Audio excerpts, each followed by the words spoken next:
Hi guys, welcome back to my another new video. তো আমাদের বাড়িতে আজকে হবে খিচুড়ি। তার জন্য আলু, নারকেল, কলাই, টমেটো,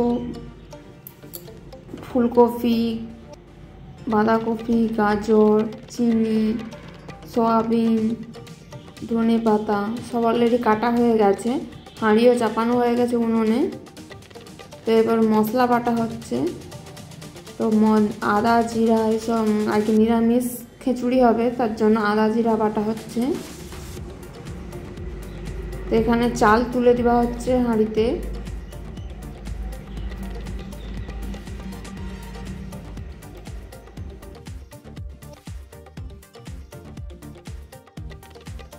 সোয়াবিনটাকে এবার ভালোভাবে ভেজে নিতে হবে। তো সোয়াবিনটা কড়াই দিয়ে দেওয়া হয়েছে। তো সোয়াবিন ভাজা অলরেডি হয়ে গেছে। এরপরেতে দিয়ে দেবে আলু। আলুগুলো হালকা একটু তেলে নেড়ে নিতে হবে। তারপর তাতে দিয়ে দিতে হবে ফুলকপি।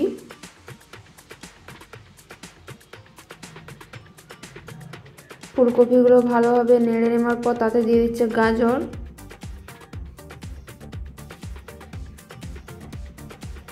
সামান্য পরিমাণ দিয়ে দেব নুন আর সামান্য হলুদ। চালের সঙ্গে মুগ কলাই মিশিয়ে দেওয়া হচ্ছে। ফুলকপি, গাজর, আলুটা আমার অলরেডি হাঁড়ি মারা হয়ে গেছে। এরপরে তো দিয়ে দেবো বাঁধাকপি। বাঁধাকপিটাও আমার হাঁড়ি মারা হয়ে গেছে। তো এরপর কড়াই দিয়ে দেবো তেল। তো তারপর দিয়ে দেওয়া হচ্ছে অল্প পরিমাণ আদা আর হলুদ। তো আদাটা দেওয়ার সাথে সাথে কিন্তু হলুদটা দেবে, না হলে আদাটা ছিটকাতে পারে।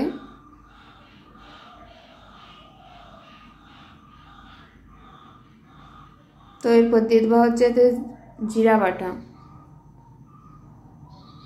তো ভালো করে নেড়ে চেড়ে নিয়ে এতে দিয়ে দেওয়া হবে লঙ্কার গুঁড়ি।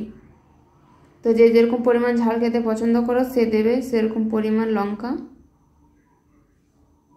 তো এটাকে ভালো করে ভেজে নেওয়ার পর এতে দিয়ে দিচ্ছি সামান্য পরিমাণ জল আর টমেটো। এরপর এতে দিয়ে দিচ্ছে নারকেল কুচা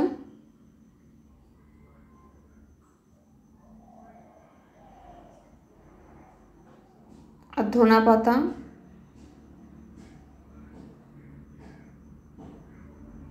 সোয়াবিনগুলোও দিয়ে দেওয়া হয়েছে। তারপর সব মিশিয়ে নেওয়া হচ্ছে। এরপর এতে দিয়ে দিতে হবে যেগুলো সিদ্ধ করে রাখা ছিল সেইগুলো, কপি, বাঁধাকপি, ফুলকপি, আলু, গাজর এইগুলো।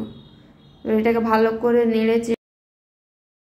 এরপর চালের সঙ্গে মিশিয়ে দেওয়া হচ্ছে তরকারিটা, যেটা হলো গাজর, আলু, ফুলকপি, বাঁধাকপি এইসব দিয়ে বানানো হয়েছিল।